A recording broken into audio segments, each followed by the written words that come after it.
नमस्कार, मी हेमंत देसाई. लई बहारीच्या प्रेक्षकांना मनापासून रामराम. सुरुवातीला सांगतो की माझ्या सगळ्या मुस्लिम बांधवांना, लई बहारीच्या प्रेक्षकांमध्ये जे मुस्लिम आहेत त्या सगळ्या बांधवांना, बंधू भगिनींना मी ईदच्या शुभेच्छा देतो. आज ईद आहे आणि आजच अक्षय तृतीयाही आहे. या शुभमुहूर्तावरती लोक खरेदी करतात. अतिशय चांगला दिवस मानला जातो हिंदू धर्मामध्ये. आपण हिंदू आणि मुस्लिम एकमेकांना भाऊ समजतो, बांधव समजतो एकमेकांना आणि सलोखा जपण्याचा प्रयत्न करतो. पण आजच राज ठाकरे यांनी महाआरती करण्याचा निर्धार जाहीर केला होता, परंतु सुदैवाने तो त्यांनी बेत रहित केला, तो लांबणीवर टाकला. आज जर महाआरती झाली असती तर कदाचित काही प्रश्न निर्माण झाले असते असं वाटलं. पोलिसांनी आणि काही नेत्यांनी मनसेला विनंती केली आणि त्यानंतर हा जो बेत होता तो रहित करण्यात आला. ही अतिशय चांगली गोष्ट आहे आणि त्याबद्दल मी राज ठाकरे यांना धन्यवाद देतो. कुठल्याही परिस्थितीमध्ये महाराष्ट्रात तणाव निर्माण होता कामा नये, ही गोष्ट आहे. आणि राज ठाकरे यांना तर त्यांच्या आजोबांचा म्हणजे प्रबोधनकार ठाकरे जे हिंदुत्ववादी होते, परंतु त्याचवेळी त्यांनी सेक्युलरिझमचा सुद्धा पुरस्कार केला होता. एवढंच नव्हे तर पुरोहितशाही जी आहे त्याच्यावरती हल्ला चढवला होता. असे प्रबोधनकार ठाकरे ज्यांनी संयुक्त महाराष्ट्राच्या चळवळीतही सहभाग घेतला आणि प्रबोधनकारी विचारांचा त्यांचा जो ठसा आहे तो काही पिढ्यांवरती आहे. त्यामुळे मी प्रबोधनकार ठाकरे यांच्या पुस्तकातला एक प्रसंग तुम्हाला वाचून दाखवणार आहे. तो आज अतिशय महत्त्वाचा आहे, कारण आपल्याला माहिती आहे की राज ठाकरे यांनी परवाच्या सभेमध्ये औरंगाबादमधल्या म्हणजे संभाजीनगरमधल्या सभेमध्ये सांगितलं की रायगडावरची जी शिवाजी महाराजांची समाधी आहे ती टिळकांनी बांधली, सर्वांनी हे खोडून काढलं. हे ऐतिहासिक असत्य आहे, यात कुठलंही तथ्य नाही. राज ठाकरे यांचा इतिहासाचा अभ्यास नाही, त्यांना काही माहिती नाही, अशा प्रकारची टीका झाली. आणि महात्मा फुले यांना याचं एक मोठं श्रेय दिलं गेलं, कारण महात्मा फुलेंनी यासंबंधी मोठी एक भूमिका निभावली होती. आणि त्यानंतर त्यासंबंधी आपल्याला माहिती आहे की लोकमान्य टिळकांनी सुद्धा एक फंड गोळा केला होता. आणि मग त्या लोकमान्य टिळकांनी गोळा केलेल्या फंडाचं, ज्या समाधीच्या साठीचं, त्याचं काय झालं असा प्रश्न केला गेला. तेव्हा टिळकांचे खापर पंतू हे काल सर्व चॅनलच्या समोर आले आणि त्यांनी त्या फंडाचं काय झालं नेमकं, तो कुठे ठेवला होता फंड, मग ती जी काय बँक आहे तिचं काय झालं वगैरे वगैरे सगळा तपशील सांगितला. या निमित्ताने लोकमान्य टिळक विरुद्ध महात्मा फुले असतील, लोकमान्य टिळक विरुद्ध इतर, अशी एक वैचारिक वादाची पार्श्वभूमी आहे. आणि यामध्ये तोही मुद्दा आला. परंतु मी तुम्हाला सांगतो की प्रबोधनकार ठाकरे यांची जेव्हा लोकमान्यांशी भेट झाली होती त्याचं एक छोटासा प्रसंग त्यांनी माझी जीवनगाथा या आपल्या पुस्तकात जे कथन केलेलं आहे. हे पुस्तक बघा, हे माझ्या आता हातात आहे, हे माझं पुस्तक आहे, माझ्या हातात आहे आणि अतिशय सुंदर पुस्तक त्यांचं आहे. त्यामध्ये ते असं म्हणतात, म्हणजे त्यांनी एक वक्तृत्वशास्त्र हे पुस्तक लिहिलं होतं. पुस्तकाचा शेवटचा फॉर्म छापण्यापूर्वी काही अधिक मजकुराची जरुरी आहे. अशी एक तार आल्यावर मी सकाळच्या पूना एक्सप्रेसने पुण्याला गेलो. प्रबोधनकार सांगतायत, स्टेशनवरून तडक चित्रशाळा, म्हणजे जो प्रेस आहे चित्रशाळा प्रेस, मी पुण्याचा आहे आणि पुण्याला मी ज्या घरात राहत होतो त्याच्यापासून हा चित्रशाळा प्रेस खूप जवळचा होता. त्या चित्रशाळेत गेलो आणि मजकूर दिला. त्याचवेळी लोकमान्य तेथे आले होते. काकांनी त्यांचा आणि माझा परिचय करून दिला. बळवंतराव म्हणजे लोकमान्य, आपल्याकडे वक्तृत्वशास्त्र छापले जात आहे ना, त्याचे हे लेखक ठाकरे. मी लोकमान्यांना नमस्कार केला. टिळक म्हणतात, उत्तम पुस्तक लिहिले आहे तुम्ही. टिळकांनी प्रबोधनकारांची अशी पाठ थोपटली. मी म्हणतोय, आपण कधी पाहिले? पुस्तक अजून बाहेरही पडले नाही. अहो, पाहिल्याशिवाय का मी बोलतो, हे टिळक म्हणतात. पुस्तकाच्या प्रत्येक पूर्वीच्या भाषेमध्ये फॉर्मने, फार्माचा प्रूफ काका आपल्याकडे दाखवायला आणतात ना, पाहतो सवडीने मी सावळून ती प्रूफ, म्हणजे ती जे प्रूफ असायचं पूर्वी. आणि मी म्हणजे प्रबोधन काय म्हणतात, आपल्यासारख्यांचा आशीर्वाद असल्यावरती टिळक म्हणतात मी देणार आहे ना अभिप्राय. आपण कोण, देशस्थ का. आता बघा टिळकांचं म्हणजे हे ज्याला राज ठाकरे म्हणतात ना, जातीभेद कसे महाराष्ट्रात आहेत, मग शरद पवारांनी जातीवाद कसा वाढला वगैरे वगैरे, पण हे लोकमान्य टिळकांबद्दल आहे. प्रबोधन काय म्हणतात, मी कायस्थ म्हणजे सिकेपी. टिळक म्हणतात असं तरीच तुम्ही कायस्थ म्हणजे पूर्वापार कलम 72 ती चमक आहे तुमच्या पुस्तकात. बघा म्हणजे लोकमान्य टिळकांनी कायस्थांचं कौतुक केलं आहे, याचा प्रबोधनकारांनी याच्यामध्ये उल्लेख केलेला आहे. हा एक प्रसंग आहे, थोडंसं आपण त्या प्रसंगात नाही, गमतीदार प्रसंग आहे तो प्रसंग, आणि त्याच्यामध्ये प्रबोधनकारांचं लोकमान्य केलेलं कौतुकसुद्धा आहे. हे सुरुवातीला सांगितलं. आता मी मूळ विषयाकडे वळतो. राज ठाकरे यांनी काय सांगितलं होतं की ईद झाल्यानंतर म्हणजे 4 मेला भोंगे कुठेही असता कामा नाहीत. विशेषतः मशिदीवरचे भोंगे उतरवले गेलेच पाहिजेत, नाहीतर हनुमान चालिसा दुप्पट जोरात मोठ्या आवाजात म्हटली जाईल. गंमत अशी की हा भोंगा हा विषय त्यांनी अचानकपणे काढला का. मला असं वाटतं की त्यांनी पूर्णपणे नियोजन केलं या विषयाचं. याचं कारण की आत्ताच म्हणजे आता आज उद्या भोंगा नावाचा चित्रपट जो राज ठाकरे यांचे आभार मानलेत त्याच्यामध्ये, आणि त्याच्या प्रस्तुतीमध्ये संदीप देशपांडे आणि आणखीन लोकांची नावं आहेत. त्यांनी भोंगा हा चित्रपट, जे शिवाजी लोटन पाटील हे राष्ट्रीय पुरस्कार विजेते दिग्दर्शक आहेत, हा भोंगा नावाचा सिनेमा येतो आता, आणि त्याच्यामध्ये हाच विषय आहे की मशिदीवरची भोंगामुळे लहान मुलांना कसा त्रास होतो, आणि मग त्याच्यामधनं हिंदूंची काय मतं आहेत वगैरे वगैरे. जो टीझर त्याचा किंवा ट्रेलर हा जो रिलीज झाला आहे तो आत्ताच रिलीज करण्यात आला. बघा म्हणजे हा सगळा विषय एखाद्याला वाटू शकेल की हा सिनेमाच्या प्रमोशनसाठी हा विषय उकरून काढला आहे का काय आहे, का राजकारण आहे. पण उकरून तर काढला आहे विषय राज ठाकरे यांनी. आता उद्याच्या दिवशी काय होतं ते बघायचं.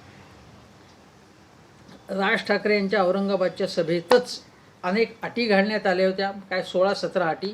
त्यापैकी अनेक अटींचं त्यांनी उल्लंघन केलेलं आहे अशा बातम्या प्रसिद्ध झाल्या आहेत. विशेषतः प्रचंड गर्दी झाली होती.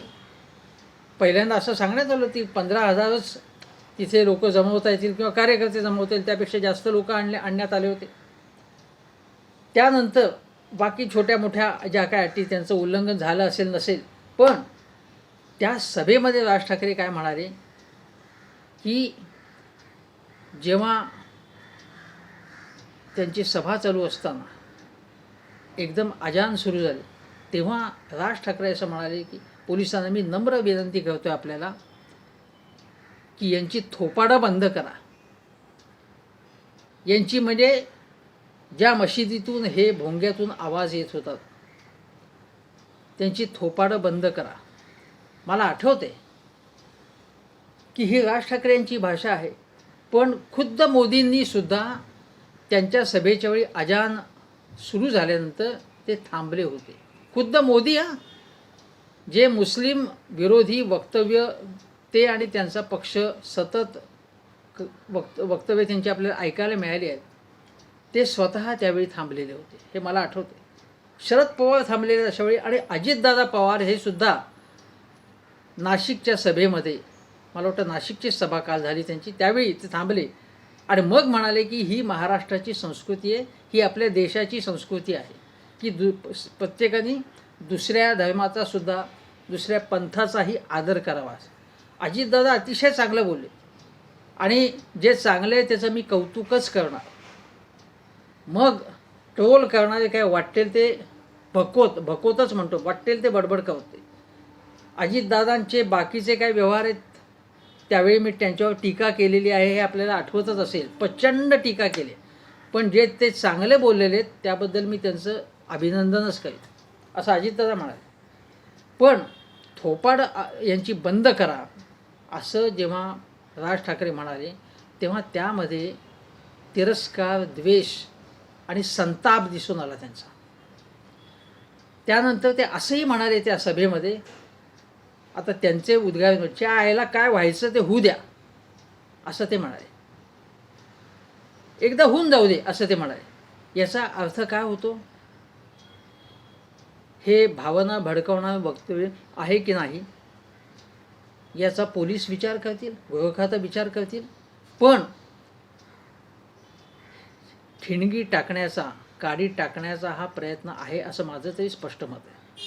अशा प्रकारचं वक्तव्य राज ठाकरे यांनी करायला नको होतं, कारण त्यांचा जो घराण्याचा वारसा आहे तो प्रबोधनकारांचा वारसा आहे, हे आपण लक्षात ठेवलं पाहिजे. आता मी आपल्याला सांगतो की राज ठाकरे यांच्या याच्यावरती बोलण्यानंतर अजितदादांनी त्यांच्यावरती तुफान टीका केली. अजितदादांनी सांगितलं की इथे काही हुकुमशाही नाही आहे. त्यांनी असंही सांगितलं की उत्तर प्रदेशचं योगी आदित्यनाथ सरकारचं खूप कौतुक केलं जातं आहे, पण ते असं म्हणाले की तिथे केवळ मशिदीवरचे भोंगे उतरवले गेले नाही आहेत, तर मंदिरांवरचे भोंगे उतरवले गेलेले आहेत, असं त्यांनी सांगितलं. राज ठाकरे फक्त मशिदीवरचे भोंगे उतरवल्याबद्दल योगीजींचं कौतुक करत आहेत. आणि दुसरी गोष्ट अशी की जी महत्त्वाची माहिती आहे, ते भोंगे उतरवले गेलेत म्हणजे काय, कायमचे उतरवले गेलेत असं म्हणता येणार नाही. मग ते तपासून पाहिलं जाईल की त्यांनी परवानगी घेतली आहे की नाही पोलिसांची, आणि नंतर जर परवानगी घेतली असेल तर ते भोंगे परत लावले जाणार आहेत. कारण सुप्रीम कोर्टाने जे सांगितलं आहे त्यामुळे आदित्यनाथांना काही वेगळं धोरण तिथे अवलंबता येणार नाही. काय धोरण आहे ते? धोरण असे की परवानगी घेऊन म्हणजे फक्त रात्री 10 ते सकाळी 6 किंवा पहाटे 6 वाजेपर्यंत लाऊडस्पीकरवरनं भजनं असतील किंवा काहीही लाऊडस्पीकरवरनं, हिंदू असेल मुस्लिम कुठल्याही धर्माच्या या माणसाला काहीही लाऊडस्पीकरवरनं वाजवता येणार नाही. मग चर्च असेल, गुरुद्वारा असेल, काही त्या ठिकाणी धर्माचा, पंथाचा सुप्रीम कोर्टाच्या आदेशामध्ये उल्लेख नाही आहे. आणि जेव्हा 10 ते 6 व्यतिरिक्त जे दिवसभर समजा लावायचं असेल तर तेव्हासुद्धा आवाजाची जी पातळी आहे, डेसिबल लेवल म्हणतो ज्याला, ती पातळी किती असेल याचा नियम घालून दिला आहे, त्याचं उल्लंघन होता कामा नये.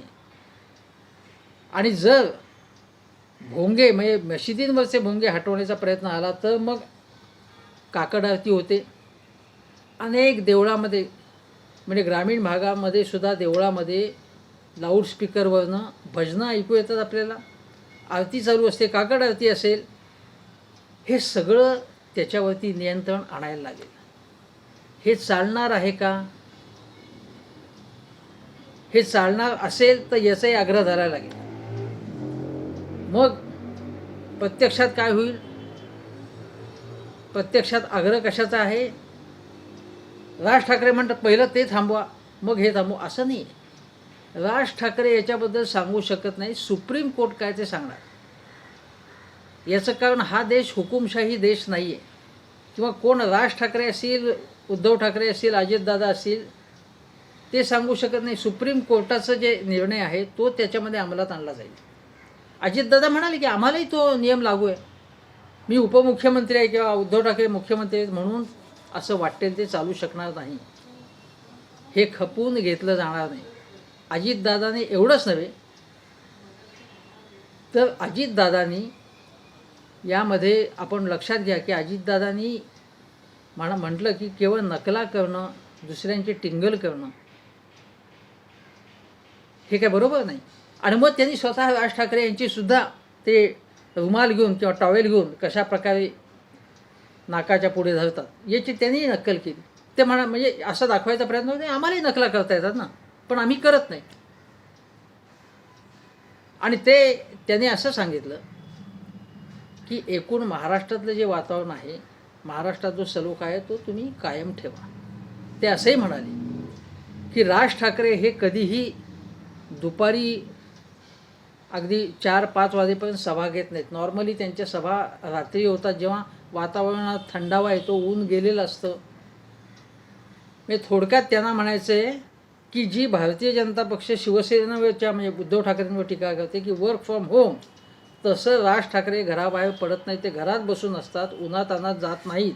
उन्हातान्हात आम्ही फिरतो, आम्ही लोकांचे प्रश्न सोडवतो, लोकांचे प्रश्न मांडतो, पण हे घरी बसलेले असतात. असंही अजितदादांनी टीका केली, जबरदस्त टीका केली अजितदादा,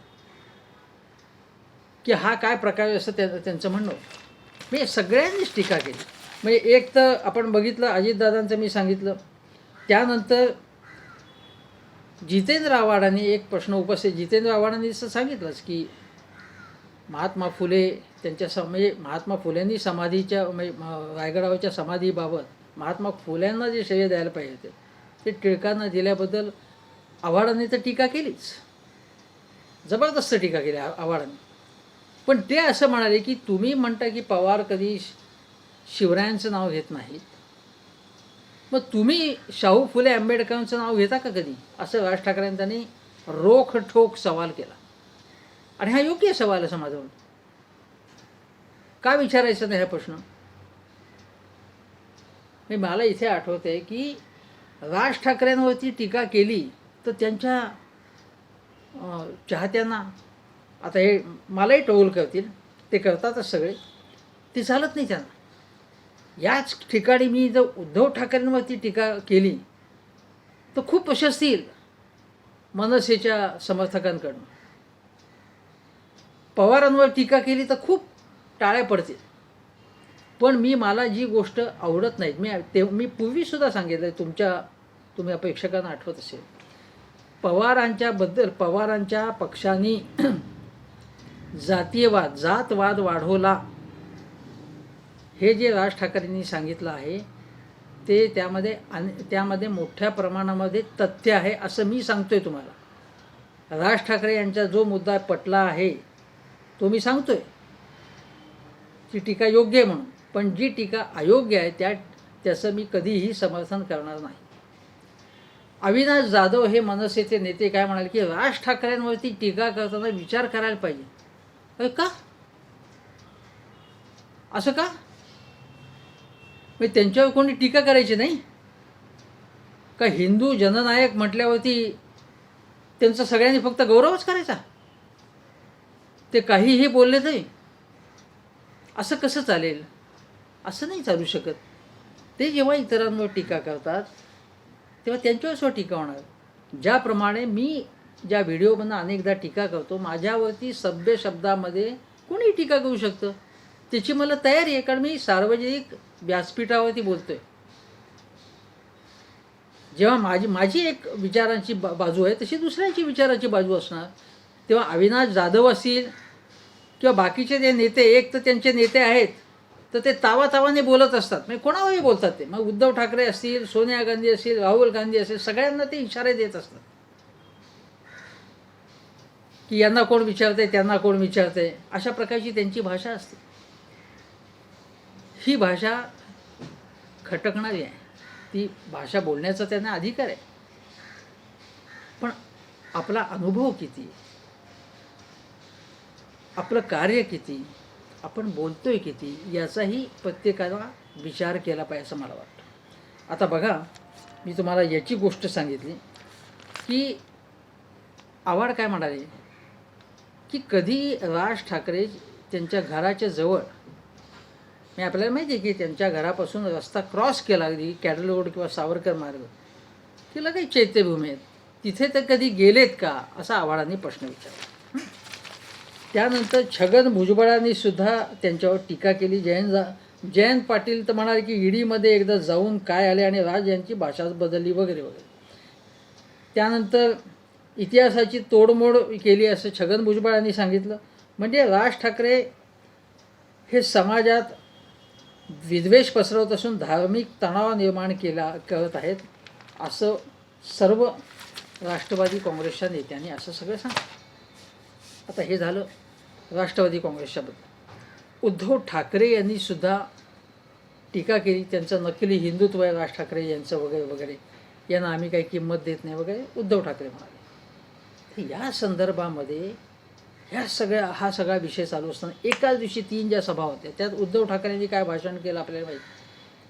आता उद्धव ठाकरे यांनी त्याच वेळी किंवा आधी देवेंद्र फडणवीसांच्या पत्नी अमृता फडणवीस यांना एक चिमटा म्हणजे यांच्यावरती एक टिप्पणी केली की आपल्याला असं वाटतं की गायक किंवा गायिका एकच आहे, तसं नाही आहे असं ते म्हणाले. वास्तविक मुख्यमंत्री उद्धव ठाकरे, मुख्यमंत्र्यांनी अशा पद्धतीने बोलण्याची गरज होती असं मला बिलकुल वाटत नाही. कारण ते केवळ शिवसेनेचे पक्षप्रमुख नाही आहेत. तेव्हा त्यांनी कुठल्याही कार्यक्रमात बोलताना अगदी ज्यांचा राजकारणात थेट संबंध नाही अशांबद्दल काही बोलण्याचं कारण नाही. त्याला अमृता फडणवीस यांनी लगेच उत्तर दिलं. पण मुख्यमंत्री आहे, मुख्यमंत्र्यांनी कुठल्या विषयाबद्दल बोलायचं, कोणाबद्दल बोलायचं याचं एक तारतम्य ठेवलं पाहिजे. तुमचं एक पदाचा म्हणून एक सन्मान असतो ना. उद्धव ठाकरे या व्यक्तीचा प्रश्न नाही आहे. त्यामुळे मुख्यमंत्री पदाचा जो स्तर आहे तो कायम ठेवण्याची जबाबदारी मुख्यमंत्र्यांची स्वतः आहे असं माझं मत आहे. त्या मुख्यमंत्र्यांनी असं बोलायला पाहिजे नव्हतं. असं बोललं की दुसरा कोणी काही बोलू शकतं आपल्याकडे. अमृता फडणवीस तर सातत्याने बोलण्याबद्दल आपल्याला प्रसिद्धच आहे. मी त्यांच्याबद्दल काही फारसं इथे बोलणार नाही. पण त्यांनी लगेच यांच्या इस्टेटी काढल्या, हे लक्षाधीश कसे आहेत, त्यांचे जवळचे नातेवाईक करोडपती कसे आहेत वगैरे वगैरे त्यांनी सांगितलं. आता त्यांच्यावरती जर टीका केली तर ते प्रतिहल्ला चढवणार, तोही किरकोळ मुद्दा आहे. मुद्दा असा आहे की राज ठाकरे एकीकडे उघड मुस्लिम विरोधी भाषा करत आहेत, उघड हिंदुत्ववादी कार्यक्रम, हिंदुत्ववादी प्रतीक, हिंदुत्ववादी म्हणतो. राज ठाकरे काय म्हणाले की मी धर्मांध नाही आहे, मी धर्माभिमानी आहे असं ते म्हणाले. पण धर्माभिमानी आहे ठीक आहे, तेही असण्याचा त्यांना अधिकार आहे. पण त्यांची वक्तव्य आहेत ती धर्मांधतेकडेच जाणारी आहेत. पण महाआरतीचा कार्यक्रम ईदच्या दिवशी ठेवण्याचा दुसरा काय विचार असू शकतो. त्यामुळे हेतू काय, त्याने आता तो बेत बदलला, चांगली गोष्ट आहे. पण हेतू काय होता त्याच्यामध्ये की यांची थोपाडा बंद करा. हेच जर असं विचार करा की त्याच वेळी अजानच्या ऐवजी एखादं जोरात लाऊडस्पीकरवरनं भजन चालू असतं किंवा डिस्को गाणी किंवा आत्ताची गाणी लागली असती जी अनेक हिंदू सणांच्या वेळी, गोविंदाच्या वेळी, गणपतीच्या वेळी लागतात. यांचा युक्तिवाद काय, हे कमी दिवस असतं आणि हे रोज असतं. सर्वोच्च न्यायालयाने तसं म्हटलं नाही. लाऊडस्पीकरची पातळी म्हटलेली काय असायला पाहिजे. तेव्हा यासंबंधी नियम किंवा आदेश हे मनसे किंवा कुठला एक पक्ष कुठल्या एका पक्षाचा नेता म्हणू शकत नाही. यावेळी हे झालं पाहिजे, नाही तर बघा म्हणून ही दादागिरीची भाषा मोडून काढली पाहिजे सरकारने. मग ते कोणीही करो, अशीच दादागिरीची भाषा शिवसेनेने माय नेम इज खान हा शाहरुख खानचा चित्रपट जेव्हा रिलीज झाला होता तेव्हा हा आम्ही रिलीज होऊन देणार नाही अशा प्रकारची भाषा जेव्हा शिवसेना विरोधात होतं अशी करण्यात आली. तेव्हा अशोक चव्हाण मुख्यमंत्री होते. केंद्रामध्ये UPAचं सरकार होतं, मनमोहन सिंग सरकार होतं. त्यावेळी माझ्या आठवणीप्रमाणे राहुल गांधीसुद्धा आले होते. हा कुठेही लावून दिला जाणार नाही अशी दादागिरीची भाषा जी होती ती अशोक चव्हाण यांनी मोडून काढली. गृहमंत्री आबा म्हणजे आपले RR पाटील होते. त्यांनी स्वतः जाऊन इरॉसमध्ये हा चित्रपट बघितला आणि त्यामुळे पोलिसांचंही मनोबळ वाढलं. कुठलाही एक पक्ष अशी दादागिरीची भाषा करू शकत नाही. सरकार हे मोठं आहे, कारण सरकार हे सगळ्या लोकांचं प्रतिनिधित्व करतं. कायदा आणि सुव्यवस्था सांभाळण्याची जबाबदारी सरकारवर आहे. तेव्हा हे कुठल्याही प्रकारे सहन केलं जाता कामा नये.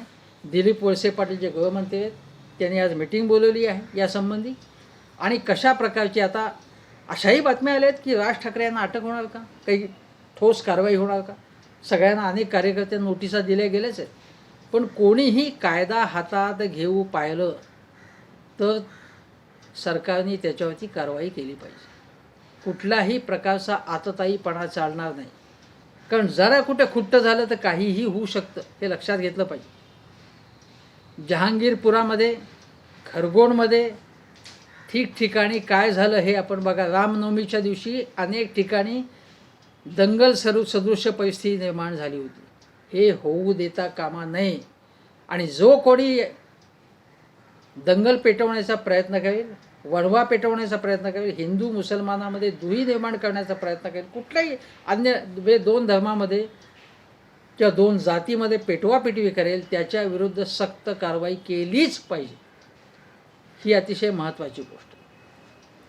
लोक सध्या काय म्हणतात की कमळ असेल तसं फुलाच्या भोवती कमळाभोवती भुंगा फिरत असतो ना, तशा पद्धतीने सध्या कमळ आणि भुंगाने भोंगा म्हणजे मनसेचा हा जो काय भोंगा आहे, भोंगा हा विषय, याच्यातनं काही नवनिर्माण करण्याचा प्रयत्न आहे का? भारतीय जनता पक्ष आणि मनसे याच्यामध्ये काही सुप्त समझोता झाला आहे का असं वाटावं. अशा अनेक गोष्टी आपल्याला दिसत आहेत की ज्या पद्धतीने मी याही अगोदर सांगितलं की मोदी सरकारवरती अन्य अनेक महत्त्वाचे जे प्रश्न आहेत भडसवणारे, सातत्याने गॅसच्या किमती वाढत आहेत, पेट्रोल डिझेलच्या, पण गॅसच्या CNGच्या सिलेंडरच्या किमती वाढत आहेत. महागाई चरणसीमेला अत्यंत उच्चांकी अवस्थेला पोचलेली आहे. अनेक गोष्टी आहेत, अनेक प्रश्न आहेत, त्याची चर्चाही केली जात नाही आहे आणि फक्त भोंगा हा प्रश्न लावून धरला जात आहे. भावनात्मक राजकारण केलं जातं आहे, जी शिवसेनेने पूर्वी केलं, आता ते मनसे करतात. एक थेअरी अशी मांडली जाते आहे, तुम्हाला सांगतो. ती थेअरी अशी आहे की मुंबईमध्ये मराठी टक्का आहे जो काय 31-32% असतील मराठी, आकडा मागे पुढे होईल, पण मुंबईत परप्रांतीयांची संख्या मोठ्या प्रमाणावरती आहे. मग ती 60 लाख आहे का 70 लाख आहे, तो आकड्याचा प्रश्न आहे, तो काढता येईल. त्या परप्रांतीयांच्या नेत्यांनी, म्हणजे आता त्यांचे एक नेते आमदार राजहंस सिंग, त्यांनी स्पष्ट केलं आहे की मुंबई महानगरपालिकेच्या निवडणुकीमध्ये भारतीय जनता पक्ष आणि मनसे यांची युती होणार नाही, असं त्यांनी स्पष्ट केलं. आणखीन काही नेत्यांना असं वाटतं आहे की मनसेच्या या कार्यक्रमामुळे परप्रांतीयांची मतं भाजपपासून तुटतील. आणखी एक थिअरी अशी मांडली जाते की बघा, सर्वसाधारण काय वाटते की भाजप आणि मनसेचं कुठेतरी एकमेकाशी जुळलेले आहेत, पण गेल्या 2-3 सभांमध्ये केवळ राष्ट्रवादी काँग्रेसला मनसेने टार्गेट केलं आहे, शिवसेनेला नाही, लक्षात घ्या. मग शिवसेना आणि मनसेची युती आहे का सुप्त युती, असाही प्रश्न केला जातो. आशिष शेलार काय म्हणाले की राष्ट्रवादी आणि मनसेची साठगाठ आहे, युती आहे. अर्थात तो त्यांनी एक आरोप केला होता, त्याच्यात काहीच तथ्य नाही. राष्ट्रवादीलाच तर उद्या आत्ता मनसे टार्गेट करते. शरद पवार यांचा जातवाद वगैरे वगैरे ते बोलत आहेत, पुन्हा पुन्हा बोलत आहेत ते. परंतु शिवसेना आणि मनसे यांची काही गुप्त युती झालेली आहे का? याचं कारण असं आहे की मनसेने हा जो कार्यक्रम घेतला आहे, हिंदू जननायक म्हणून भगवी शाल पांघरून राज ठाकरे यांना जे प्रोजेक्ट केलं जातं, त्यामुळे हिंदू मतं जी भाजपची आहेत ती कमी होतील का? ती कमी झाली तर त्याचा शिवसेनेला फायदा होऊ शकतो, हा भाग आहे. आणि शिवसेनेला टार्गेट राज ठाकरे करत नाही आहेत, मग त्याचं कारण काय आहे, हाही भाग आहे. पण हे सगळं स्पेक्युलेशन आहे, याबद्दल ठामपणे आत्ता काही सांगता येणार नाही. भारतीय जनता पक्ष आणि मनसे हे डायरेक्ट म्हणजे पूरक भूमिका निभावत आहे, पण डायरेक्ट अजून दोघांनी शेकहँड केला नाही, हेही लक्षात घेतलं पाहिजे. मात्र एक प्रकारचं कोऑर्डिनेशन चांगलं आहे.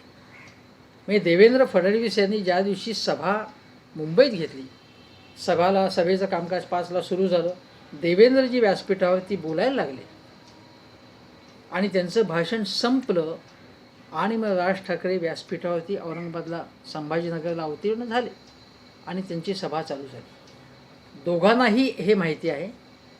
म्हणजे देवेंद्रजींना असं माहिती होतं, तो टेम्पो एवढा मनसेचा वाढून ठेवला होता की देवेंद्रजींना जर आपलं भाषण टेलिव्हिजनवर दाखवलं जावं किंवा वेबसाईटवरनं लाईव्ह त्याचं प्रक्षेपण व्हावं असं वाटत असेल तर ते राज ठाकरे यांच्या अगोदर संपलं पाहिजे. आणि त्यांनी ते बरोबर अशा पद्धतीने संपवलं. त्याच्या अगोदर मनसेच्या इतर नेत्यांची भाषणं चालू होती, ती जी काही सगळी दाखवली जात नव्हती, कारण देवेंद्रजींचं भाषण सुरू झालं होती, फक्त देवेंद्रजी स्क्रीनवर दिसायला.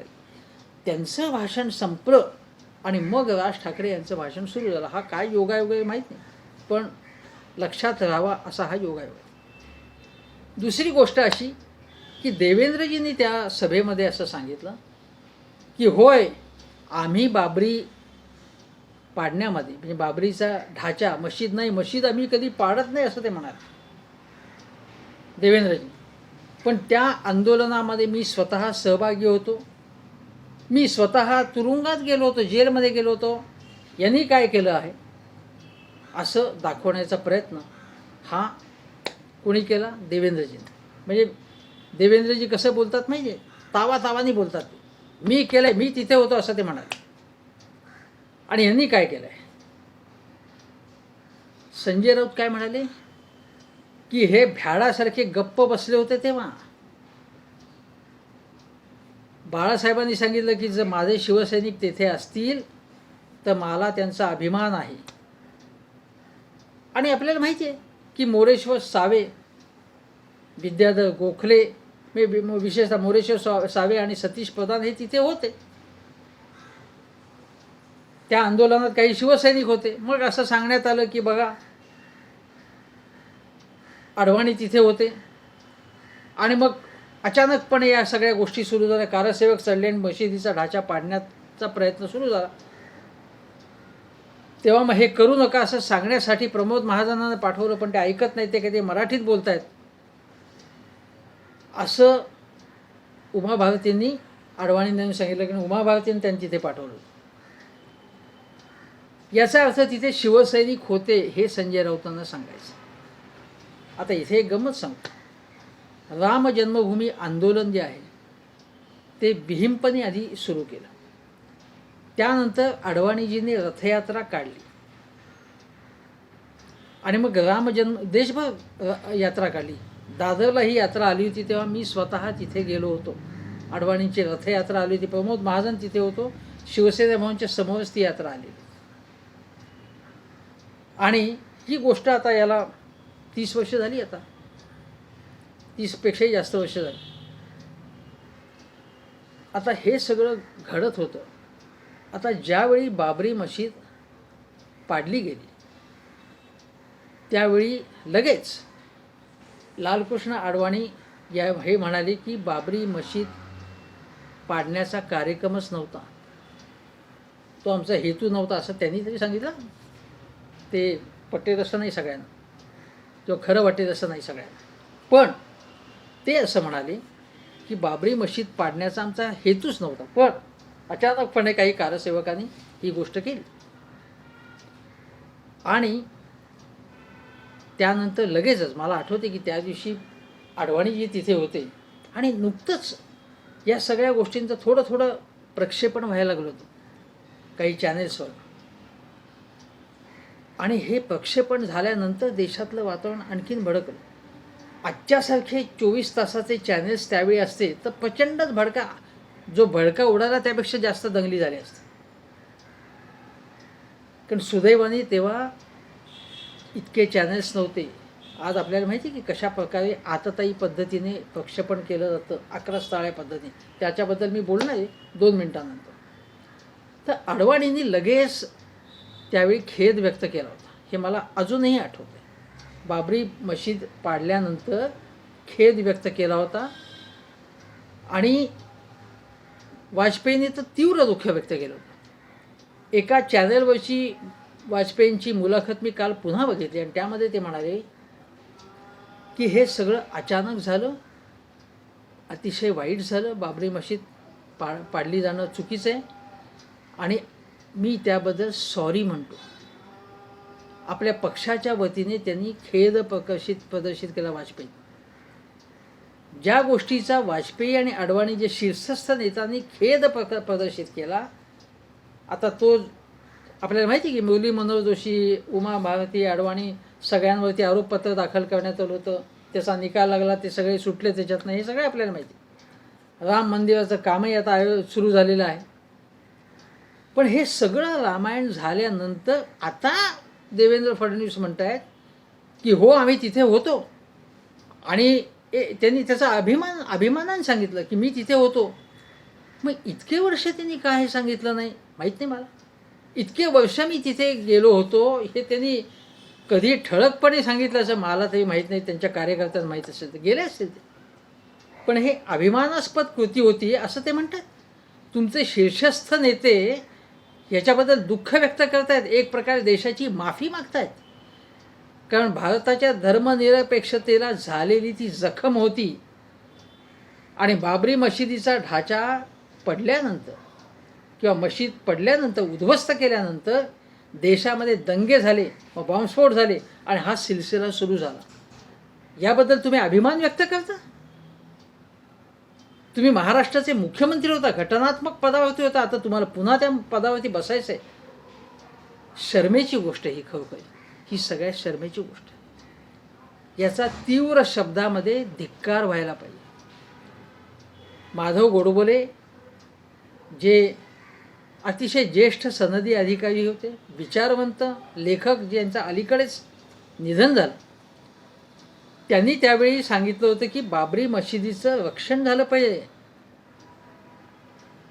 राम मंदिराला त्यांनी विरोध केला होता, जे काही न्यायालय ठरवेल त्यानुसार व्हायला पाहिजे, पण तो ढाचा पडता कामा नये हे त्यांनी, तेव्हा ते केंद्रीय गृहसचिव होते, त्यांनी तिथे राष्ट्रपती राजवट लागू करा. कारण कल्याण सिंगांनी काही केलं नव्हतं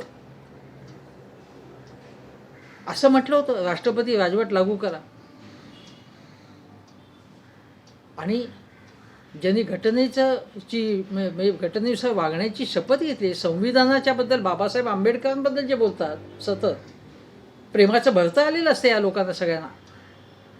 असं नाटक करतात, आम्ही संविधान म्हणजे आमच्या दृष्टीने काय आहे.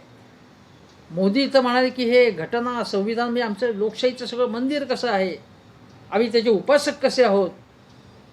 हे सगळं पोपटासारखं हे लोक बोलत असतात, आणि प्रत्यक्ष व्यवहारात ते कसे वागले हे आपण लक्षात घ्या. म्हणजे हे सगळं आहे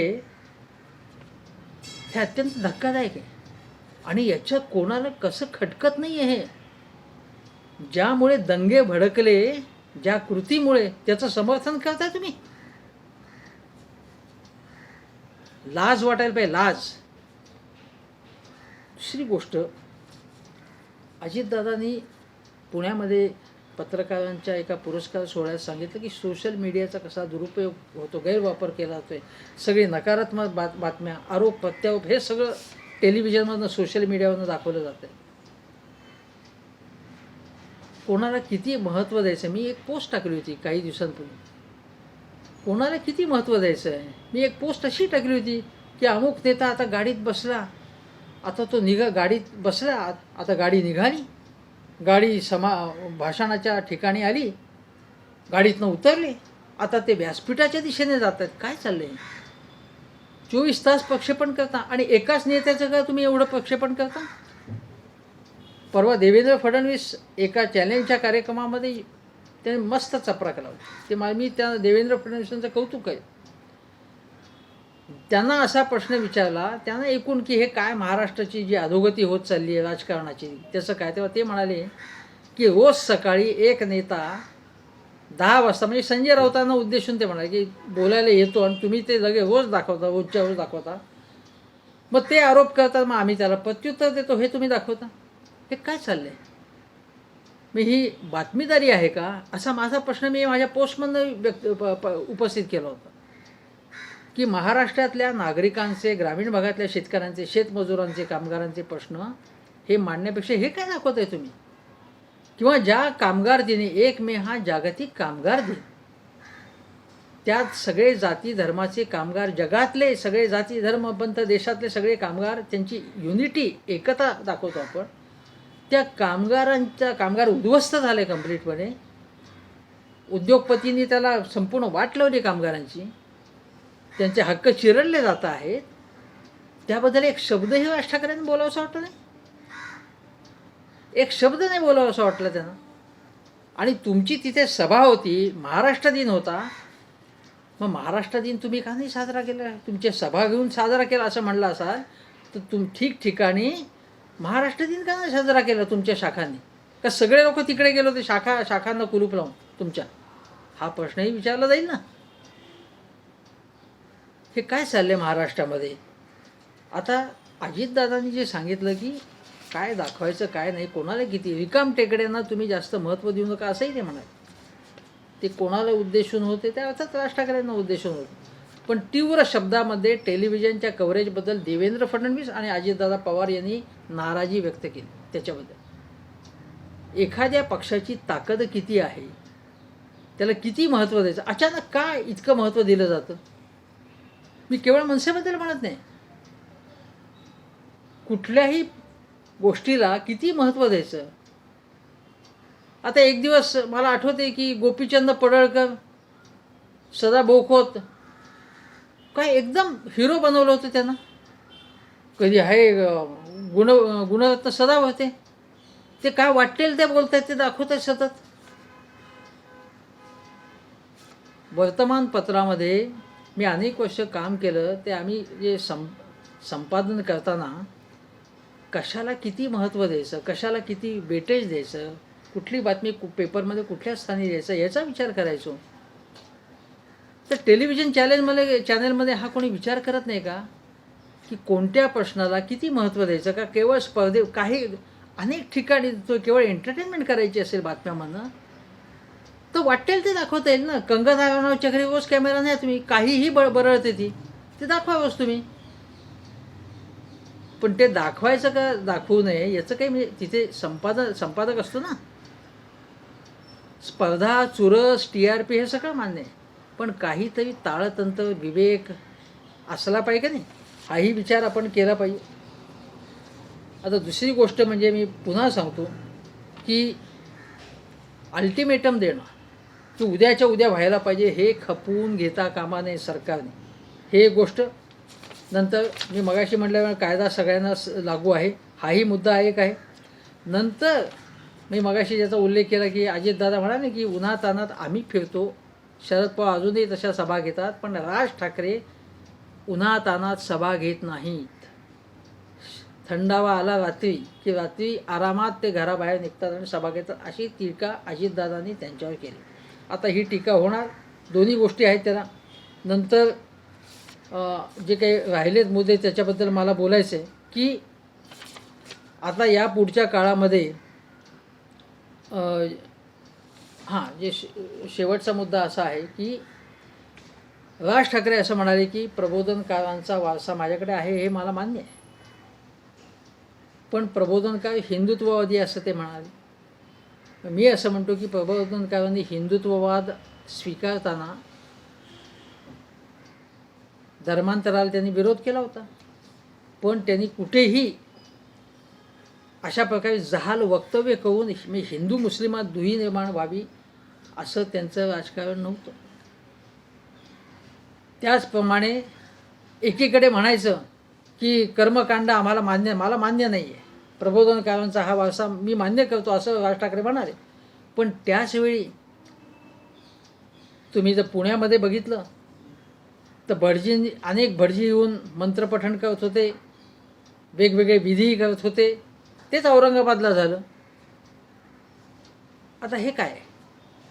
ही पुरोहितशाही कर्मकांड जे प्रबोधनकारांना मान्य नव्हतं. मी काय या भटजींना, भिक्षुकांना, ब्राह्मणांना मी तर तसा विरोध करत नाही, ते त्यांचं काम करत आहेत, पण प्रतीक कुठलं वापरताय तुम्ही? या प्रतीकांमुळे काय होते की जे प्रबोधनकारांचा जो वारसा होता की कर्मकांडाला विरोध करणं, हा वारसा कुठेतरी बाजूला जातो. त्याचप्रमाणे एका कार्यक्रमात मला आठवते की सावरकरांचं त्या फोटो वर होता आणि नंतर प्रबोधनकारांचा फोटो होता.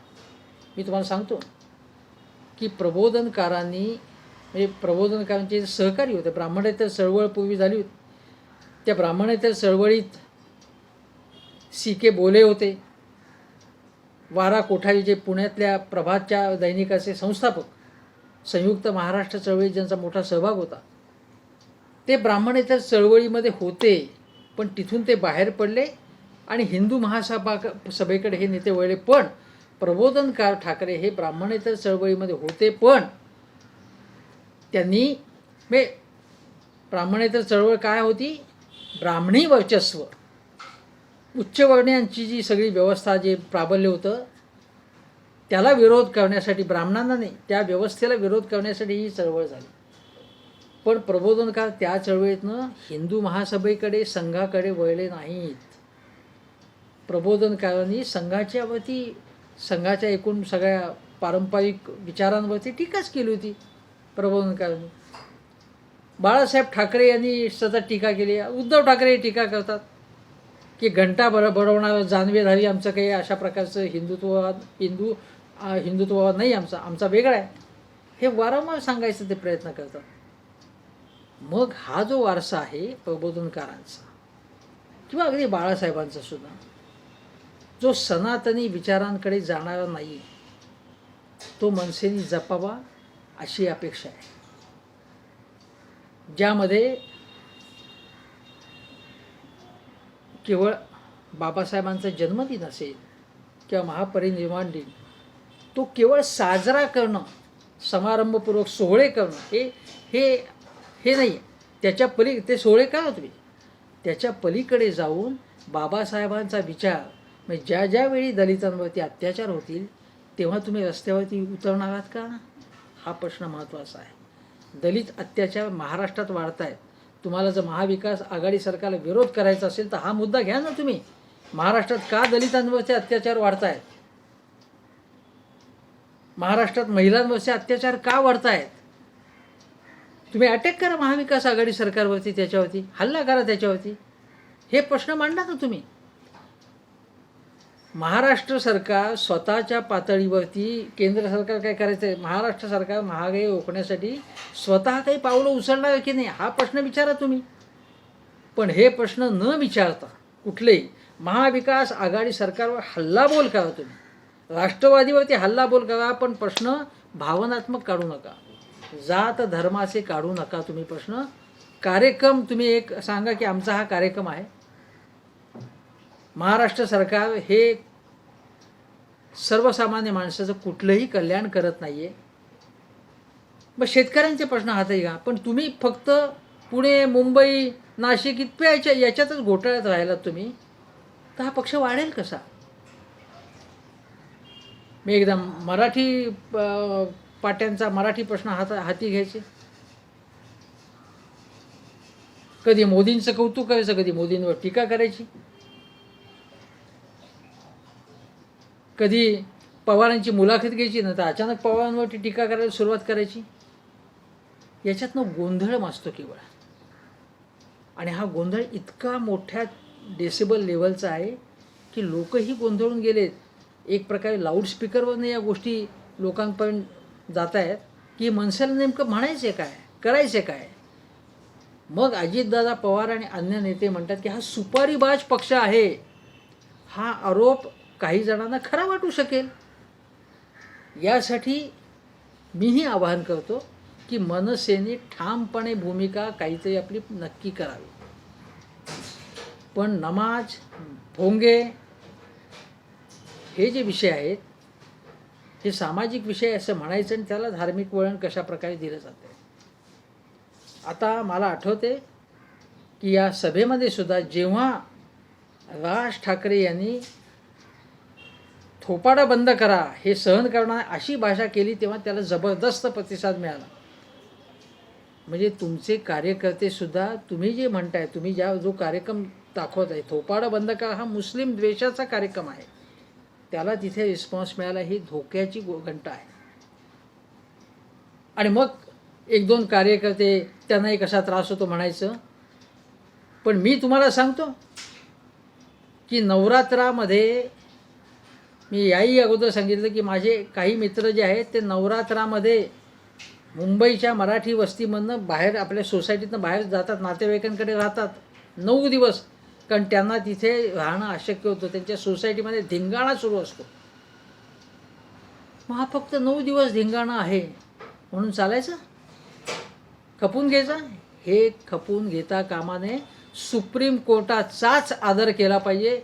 इतर कोणी कोणतेही आदेश दिले तरी त्यांची हुकुमशाही खपवून घेता कामा नये. पुन्हा एकदा मनसेला आव्हान आहे की महाराष्ट्रात दंगे होता कामा नये, दंगे होऊ देऊ नका. धार्मिक सलोखा टिकवून ठेवा आणि तुम्हाला जो काही कार्यक्रम घ्यायचा आहे, जो सरकार महाविकास सरकारच्या विरोधी, तो जरूर हाती घ्या. पण भावनात्मक प्रश्नांवरती जाती धर्मात लोकांना लढवू नका. एवढं पुन्हा एकदा आवाहन करतो आणि इथेच थांबतो.